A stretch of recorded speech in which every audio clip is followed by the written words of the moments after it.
everyone, my name is Prism, and welcome back to another episode of Reviewing the Classics, the film video series where I go through all of the Walt Disney Animation Studios feature films.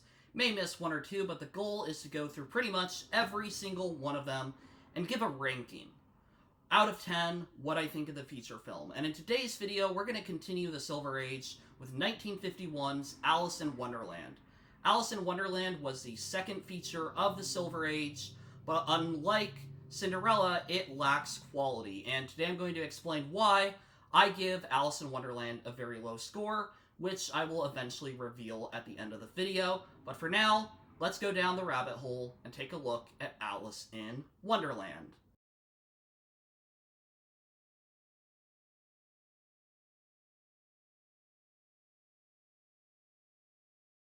Now, my biggest problem with Disney's Alice in Wonderland is that I feel like it's pointless. The entire film centers on the idea of this world that Alice finds while she's distracted from her history, wanting to do something more adventurous than just learning history. She finds a white rabbit, she goes down a rabbit hole, and it's truly a wonderland of mystery and mischief and all these other things. It's just a world of basically chaos. There's no set narrative for what needs to happen, unlike Narnia or The Wizard of Oz. It's really just a place she goes to, and she's supposed to do something, find her way home. She's just kind of in the mix of it. She's just kind of in this wonderland. And I'm going to be honest, I don't really care about Alice in Wonderland as a film. I think it has good animation. I think it's colorful, but I don't think that saves it. My biggest issue with Alice in Wonderland is by the time I got to the end of the feature, which, by the way, it is way too long for what it is trying to do, I was just kind of satisfied, like, that it was over with. Not that I watched this really great story, but that finally I'm at the end of the film. I didn't really care about Alice in Wonderland. The reason why I didn't care is just because it feels plotless. It feels boring. It feels like, what on earth are we doing here? What on earth? And I kind of want to talk about that a little bit because, kind of going through the plot, you can see the issues with it. And I think the number one issue is they don't really establish anything about Alice. And this is kind of an issue of all the Disney animated features. They don't really give the characters true motivations, but they do give their plot some actual narrative. So, for example, Snow White, she doesn't have a true motivation, you could say. I mean, she does. She wants to find true love. But apart from finding true love, there's nothing that she explicitly wants to do that'll take up the whole runtime. The runtime is made up by her trying to escape the evil queen and the meaning of the dwarves and everything like that. Alice in Wonderland doesn't do that. It establishes this is Alice, she's adventurous, and she wants to go to somewhere besides here. She goes to Wonderland, and that's kind of it. Like, actually, I stand corrected.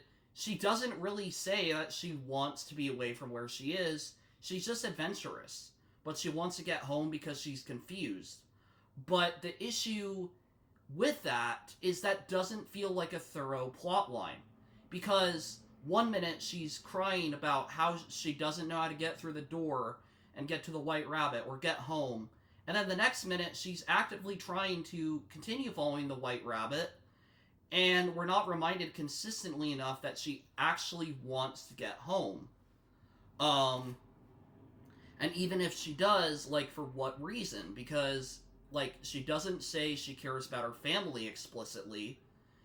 I guess it's her cat, but even then, it's like, I don't know, is that her whole reason for getting back? Like, the issue with Alice in Wonderland, and maybe I'm not understanding the narrative clearly, is that it literally feels like a wonderland of chaos with just so many random things happening. And that's the whole point, so it'll almost be inappropriate to try and give it some sense. But you could at least maybe write a narrative where there's a clear end point.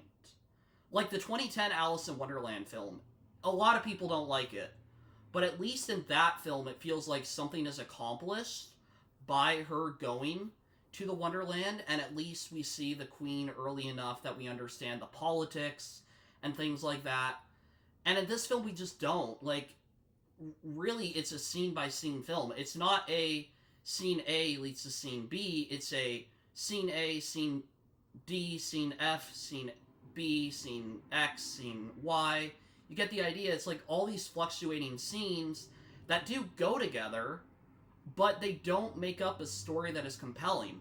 Like, the tone also is really weird in this film, where the whole film is trying to be comedic, but then we have an entire song about how this sea lion basically fooled these oysters into getting eaten by him, and then later on, we have a sequence where the Queen is suddenly wanting to behead all her cards for painting the roses red, which you understand why. She's the Queen and she's not the greatest person. But then we have a whole court case because Alice, like, embarrasses her and whatever. Like, this whole film really can be summed up in two primary issues. There's no clear plot. It's too long. The film runs at an hour and 24 minutes, I believe. It could be an hour and 14, I don't remember. But this feels like a plot that you put in 64 minutes or even shorter. Because this just isn't compelling. Even Dumbo, which some people might argue struggles with its plot in some cases, you know the whole story is on the backbone of Dumbo wanting to get back to his mother, so you care about it. I don't care about Alice. I don't care about her cat. I don't care about the characters. Or even if I do care about Alice, I'm like, what's so great about home? You had to go learn school stuff. Are you upset that your cat is at home and you aren't there? But at the beginning, you're like, goodbye to your cat? So I don't understand. That is the biggest issue.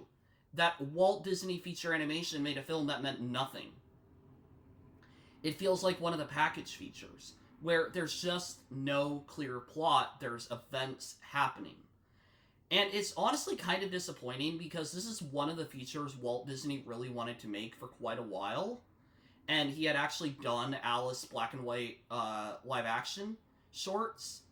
And then the time he made a feature film, it just didn't turn out at all. It just doesn't make sense. I won't deny it has nice animation, and there are colorful characters that you do grow to like the Cheshire Cat, the Queen of Hearts, Twiddledee, Twiddledum. Like, there are characters in here, but you don't care about what's happening. And that's the biggest issue of the film. That there's all these events happening, there's all these characters, but it never feels like it comes together. The closest that it comes is having the White Rabbit throughout the whole plot and having the Cheshire Cat at the end of the film. But then it's found out that Alice was just dreaming, but okay, when was that established? I guess that's meant to be like a twist? So was she dreaming that she went down the rabbit hole? Like, I'm so confused. I didn't like Alice in Wonderland. I gave it a 2 out of 5 stars in my written review that I posted on some Discords I'm in, but I also gave it a 4 out of 10 because I just don't like Alice in Wonderland. I think it's boring, I think it's dull, I think it's confusing. It just doesn't work for me at all, really. It just does not work. But anyways, guys, that's just my thoughts on Alice in Wonderland. I hope you guys enjoyed this video. I'm sorry that I was so harsh in my review, but that's just kind of how I felt about it. So I'd love to hear your thoughts in the comments down below. Maybe we can have a discussion. Take care, everyone, and goodbye for now. And in the next video, you can expect a review for Disney's 1953 feature film, Peter Pan. Bye!